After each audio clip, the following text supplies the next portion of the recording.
Good morning and welcome into Valley News Now. I'm Adam Shelf. I'm joined by Frederick Edwards and Zoe Absey. Did I say both those names right?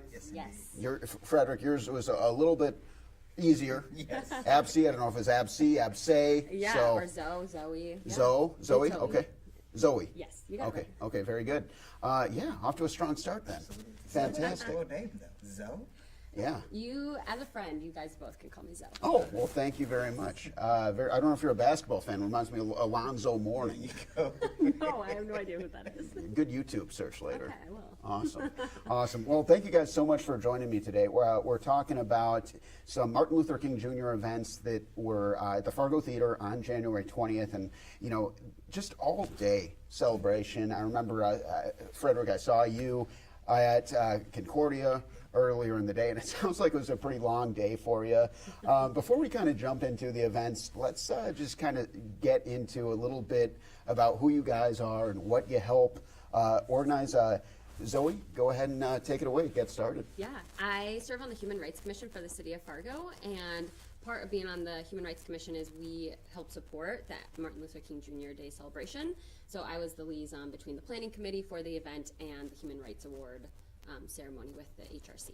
Okay, very good. And I am Fred of Fred's Dissonance. So we are a sober fun cultural exchange company. Our primary focus is to create cultural exchange in the Midwest, Great Plains area.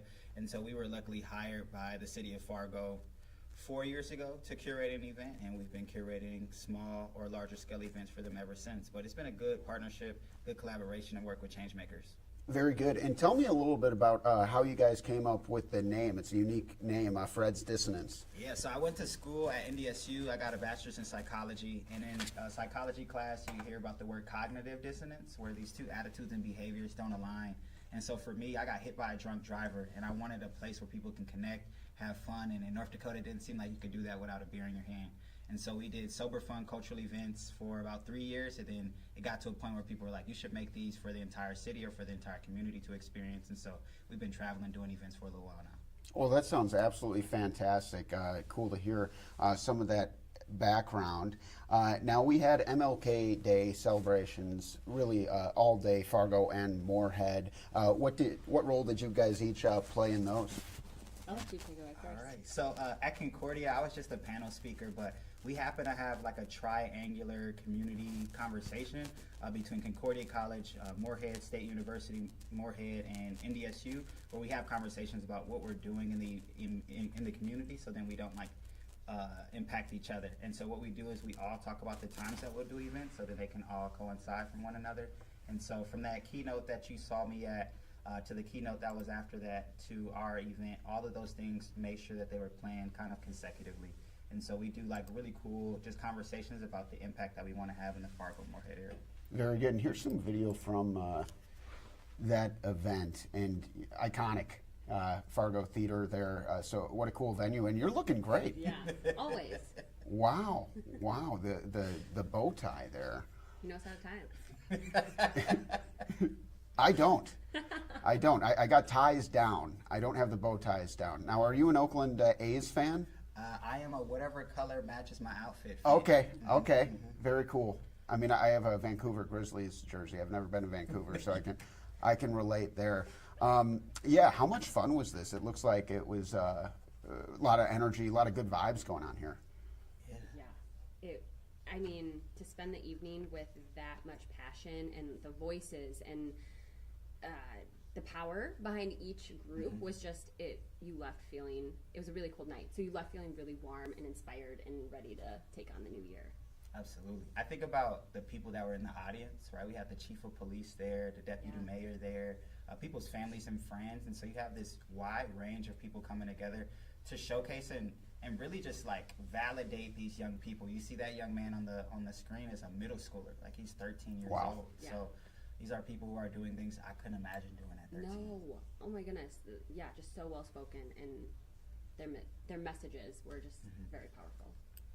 And tell me how this found a unique way to celebrate MLK's legacy here with our broader community. Yeah, so 6 years ago, the HRC invited me to be the host for MLK, and I remember thinking to myself, like, these are a lot of like older older, in respectful terms, people on stage, right? There's not a lot of youth representation or like generational representation. And so the year that they asked me to curate, I said, what if we just do all youth? Like, what if we have no adults? And people were like, we don't think that's going to go well. And then we did it, and they were like, we should do that every year. And so now we found a happy medium, right? Have a couple of adults, have a couple of younger people, because I think those words from MLK mean a lot to us, but it means a little bit more to the next generation.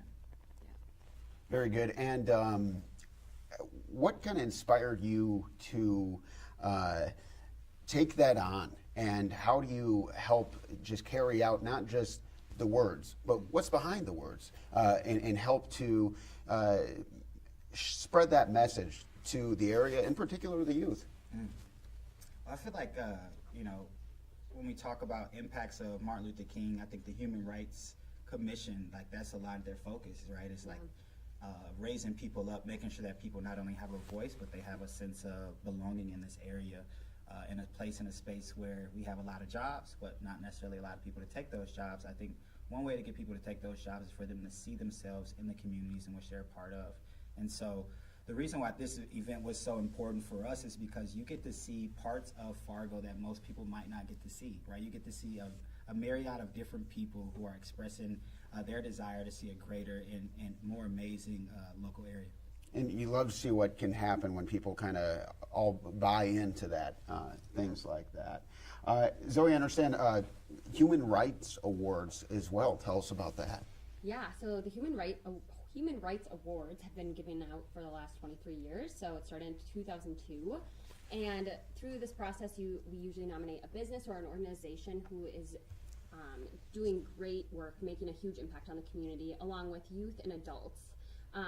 And this year we were actually able to honor 2 youth, a college student and individual in high school, who are going above and beyond and making sure that, Fargo is a good place for everyone to live, and that everyone has representation and has the opportunity to grow and have a healthy, thriving life. Awesome. Let's kind of go through some of these award winners. We're going to start with the CHI Friendship Award. And so I'll go ahead and just cue up some of this video we have prepared. And Zoe, I'll have you just take it away. Tell us about what we're looking at here. Yeah, so CHI was so lovely to see. They had like a whole row of people come to support their winning of this award. And so it was great to see them all just so excited for what they do in the community. So they do a lot of advocacy for individuals with disabilities, and they empower marginalized communities and help them find their voice to advocate for themselves and what they choose to do in their futures. So it was great to have an organization who is working with different abilities in our community. I just thought it highlighted them really well.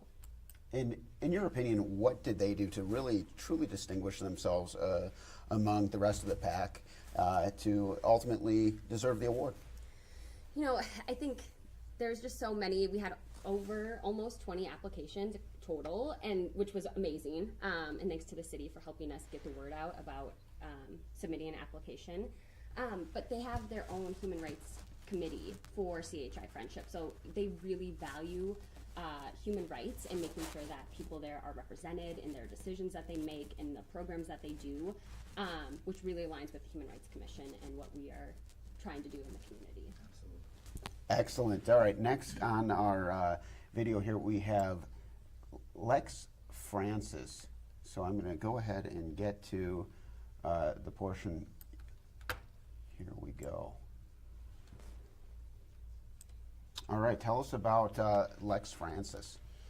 So Lex is, they do everything from theater to art to stand-up, and they are everywhere, I would say. Mm-hmm. I've seen them in multiple different events, but they are a huge advocate in the community for the LGBTQ plus community, the BIPOC community. They are just a fierce advocate in making sure that they are, through their art and their poetry, that they are talking about really tough topics like racism and the intersection that many of our communities do face of having to deal through the systems that maybe aren't always equitable for some communities.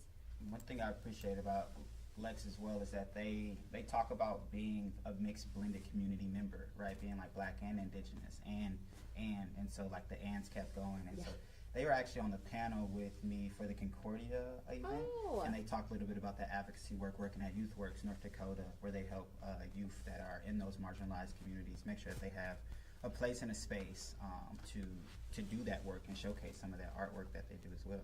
And you've seen it with just so many different, art is a great way to kind of challenge the status quo.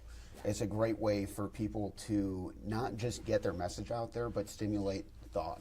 You know, we've seen some, I mean, the person I think of, especially regionally, is like Bob Dylan. You know, we have the mural of him downtown, but music, artwork, such a great way to kind of get your thoughts and put them into a place where someone else can really just like take them in and have their own interpretations, and then their own thoughts come with that. Exactly. Tell us about how Lex has kind of challenged some of these barriers and really supported marginalized groups in the local community. I think about some of their community impact work. A lot of it is somewhat private because of the marginalized communities that they work with. But I think about just like out front in these Pride Collective groups, making sure that these people have a space not only to do the artwork, but a space to vent, a space to have conversation, a space to talk about barriers, and then be provided resources. I've seen Lex be a community advocate for resources in the community when it comes to people just not knowing where to go to or who to talk to. And so those are just a few of the amazing things that they do. And that's huge, barriers. Yeah, just knowing where to go when you need support. Huge. Yeah, I think that's kind of where it all starts. When someone's trying to look for a solution, who do you call? Yeah. Who's there to help in identifying? So that's great to hear that she is someone who is able, or excuse me, able to help identify the right people to help people get that taken care of. All right, next we have Florence. Let's go ahead and pull up some of this video here. All right, so Love the power suit. Definitely a power suit. Yeah. yeah, no kidding. And that looks like, is that Davies High School? That is Yeah. Davies High School. Okay, not just a basketball powerhouse, but looks like Florence is a powerhouse as well. Tell us about her. So I happen to teach Florence. I teach at Davies High School. Okay. And Florence is one of those human beings that freshman year they talked about the top 5 colleges they wanted to go to. Wow. Them being Ivy Leagues. She is somebody who I always say, like, please just move out of her way and let her do what she needs to do. But she is a person who is not only like on the board for like school seniors and like making sure that people have good social media when it comes to their theater and choir. She was the like main character at their like large theater production just recently. Not only that, she's the student council president of the entire state of North Dakota. Yeah. Wow. While leading these different theater things, these choir things, etc. But Flo, on top of all that, is a great human. Like, she is somebody who makes me excited that my daughter will one day get older, and that could be a possibility for her. And hopefully do a little bit less, but Flo does like a lot of amazing things for our community. But my favorite part about Flo is she comes from Philly. Like, she's not born in North Dakota. She comes from a different environment in which she is like, I want to fully embody who I am as a person through my community work, through my advocacy, and just who I am as a leader. And just so impressive. That's just a lot to juggle. You know, high school's a busy time just with homework. How do you think Flo's been able to handle it all? Great question. That is a great question. We might have to ask Flo that. But I would assume a lot of it has to do with your goals, right? A lot of times your leadership philosophy aligns with your goals. And so if you have certain things you want to do in life, you have to ask yourself, am I leading myself to that? And so her being a student council president, I think was her saying that she wanted better leadership, right? She wanted to see better leadership, and sometimes you have to be that person if you want to see that. I think about even in her role in Vivace, Davies Vivace Choir, she is like a main singer in that. And it's not just the choir, it's the entire Davies community that is kind of galvanizing amazing young people. You know, it's funny you asked that because I was at the city chambers and they were doing some Christmas caroling. And I was like, She looks really familiar. Yeah, yeah, An unbelievable voice. absolutely. Yeah. Well, watching them practice, we got there early, and I noticed her, and she was leading. Like, you could tell that she just takes that position of Yeah. like, oh, let's all get on beat. Or, and I'm not a singer, so I maybe that's not the word to use, but you could tell that she was like getting everyone on the same page Yeah, from being in the choir. absolutely. Excellent. Last but not least, we have Maura. Let's tell us a little bit about Maura and how Maura earned the award.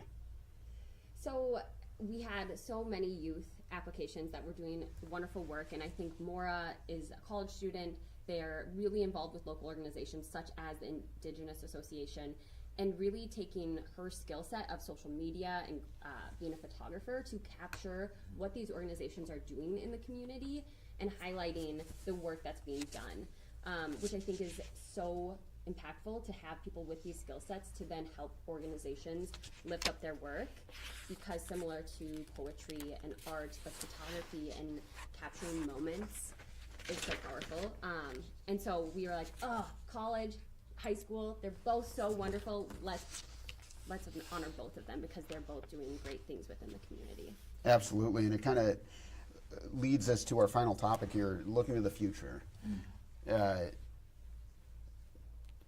Those kids are the future. Absolutely. It's inspiring for me to hear the kind of work and the kind of values that the people we're talking about have. And we're talking about future leaders for perhaps our region, perhaps our country. And the beautiful thing about that is there's so much potential already being used, but there's also so much untapped potential. Absolutely, Yes. absolutely. I think one thing to say about Maura that is super awesome is she started volunteering at the Indigenous Association in high school. And so now she's past high school, in college, working for that organization.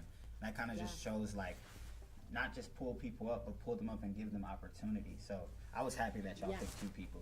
And I'm happy that I don't have to be the person that picks the people. Yeah, it sounds like it would be pretty tough. Were there some other really good candidates that made a difficult choice? Yes. Oh my goodness. And thank goodness we have a commissioner on the Human Rights Commission who created this grid, and which helped us, because I would have been like, I don't know, I love them all so much because they all are so important to our community and have done such impactful work. And as the Human Rights Commission, we want to lift up what our community is doing and show what is happening, because I think although we can get in this spiral of like nothing's happening or where are the resources, and it's like, but they're here, and like let's lift them up and show what they're doing. Fantastic. Tell us about the ongoing efforts to promote everything that kind of goes into the work we've discussed today, and especially MLK's legacy. Yeah, I always say I'm just one voice of the collective many. I think there's so many people in this community who want to see people win. And for me, I think wanting to see people win is also not wanting people in poverty anymore. I think a lot of our issues in America have stemmed from poverty. And so it is in my best interest to help students get paid to perform. So every student that you saw on this stage for MLK got paid to do so. And I think it's super important to not only pay them, but to show them that you can do more with your money than just spend it on the next best thing. And so investing that money into podcast equipment, that's why I asked you earlier about this, because we have students who are very interested in certain things, but I think giving them money and also giving them tools to succeed is so important. And I've seen so many people in our community do that. Love to hear that. And I want to ask a follow-up based on that. What have you seen people do with the tools when they're empowered by them? Yeah, so I've worked in a lot of different settings, so I'm super honored and blessed to answer this question. On the homeless side, I think about YouthWorks North Dakota, making sure that people under the age of 24 have access to housing. On an incarceration standpoint, I think about F5, when you get out of prison, who's going to help you get a job? Who's going to help you stay consistent? When I think about mental health, psychological health, I think about the different counselors and therapists and social workers in the school systems who are trying different restorative justice practices. I think about just meeting people where they are is such a hard thing in a society that says, like, we need to take care of this on our own. And I'm seeing a lot of different communities come together. Like our Emotion program is in the schools, creating unity literally within school districts. And other people, there's so many other people doing amazing things, but that's just a few who are allowing people to be raised up and win. Let's talk about, what future generations have been able to, well, I guess past and future. MLK, he's been gone a long time. There's been a lot of ongoing work, and there's still work to be done. What kind of philosophy should be behind it all, in your guys' opinion, in order to truly carry out the dream? That's a deep question. I'm a faith-based person, so I would have to say, like, loving your neighbor was something that Martin Luther King talked about, but I don't think that that's something we've actualized, because we have to ask ourselves who our neighbor is, right? And if only certain people can be our neighbor because they are our neighbor legally, then we might have a problem with where we see our neighbor. And so for me, I think we have to love thy neighbor, and in loving thy neighbor, we have to also love ourselves. And I think if we did both of those, you would find some more common ground. What about you, Yeah. Zoe? I would say just going off, just thinking of neighbors, of like, yeah, watching out for your neighbors and making sure that our community represents our neighbors, and that there are that our rules and our laws showcase all our neighbors, and that we're thinking of our neighbors in every decision we're making. But I also think just building community. I think using the platform of the Human Rights Commission, that seems like a really big, scary word, and like, who are these people that sit up in these dais? But like, being in the community and being co-collaborators in these events to make sure that we are, just bringing community together, talking about difficult things, or also just celebrating our community and the diversity, and making sure that we are an inclusive community. I love that. I feel like equality and empathy are something that kind of have to work hand in hand to carry out some of that greater vision. And it sounds like being able to meet people where they are and help provide the right resources, it's a great starting point. There's still just so much work to be done. Absolutely. Yes. So how can residents kind of get involved in Juneteenth celebration? That's coming up, and other events as well. Yeah, so you can directly reach out to the HRC if you ever want to be involved in any events that we're collaborating on, partnering on. And so Juneteenth is one of those things the HRC does help out with. And so for us, Dissonance is sober, fun, cultural events. If you're somebody who loves sobriety or loves being around people who want that to be their focus, I think we're always looking for volunteers and people to help out. You can just reach out on our website directly and contact us. Otherwise, what I say is just show up to the events.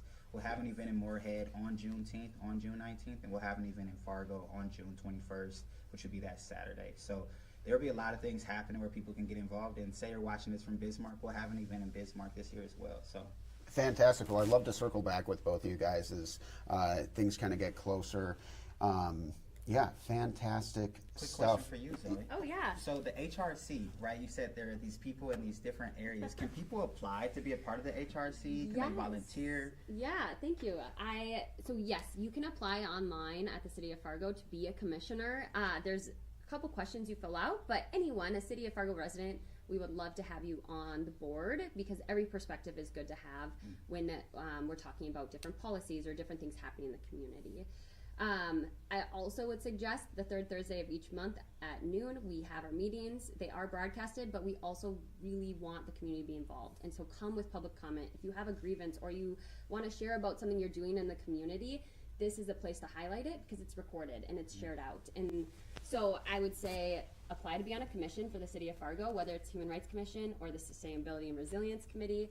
And also come to our meetings and give us feedback so that we can help. We are a resource to the community, and we want to be used. Excellent, excellent. Anything else you guys want to dive into before I let you get back to your busy day? Or maybe you're just taking it easy the rest of the day. Whatever it is you have going on after this. I would say the big one for me is just show up. Like, Yes. I think 8 years ago, I started going to HRC meetings and asking them questions. And that's what even got me in the door of, hey, can you help with something like this? Or can you be impactful in a different way? But a lot of times people just kind of expect the HRC to reach out to them, which is very unrealistic with the large amount of things that they have going on. So I would say just show up. A lot of times we just want people to be there, be present, without a agenda, right? Show up. So that would be a big part of it. And then in regards to just MLK's dream, Bernice King, which is MLK's daughter, said something lovely the other day. She said, "We are living half of MLK's dream." The part where races are coming together is a part of the dream, but the other part was also nobody will be hungry, nobody will be starving. There should be no homeless people in America, which is a radical thing to say, but I believe 60 years ago to say that me and you will be doing this interview might be radical, right? And so let's keep on radically living. Yes. Love that. Love that. Thanks to our neighbors. Absolutely. Absolutely. And everybody's our neighbors. There you go. You know, I think that I remember when I was a kid, we sang a song about being a world citizen. Stuck with me. Do you want to sing You it know, for us? no. I'm probably even worse than you. Yeah. But I think it is important to recognize and understand, meet people where they are, and then together, I think that's how real change is made in anything. Because you can have someone.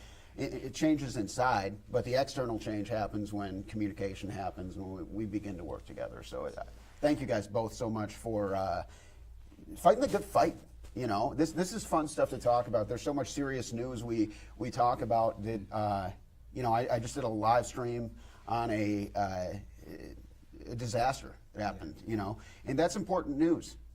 This is inspiring news, and so it's the good news. That we are half the dream is better than not half the dream. So it's cool to know that progress is being made, and I hope it's motivating for people to know that there's still work to be done. Absolutely. Yes.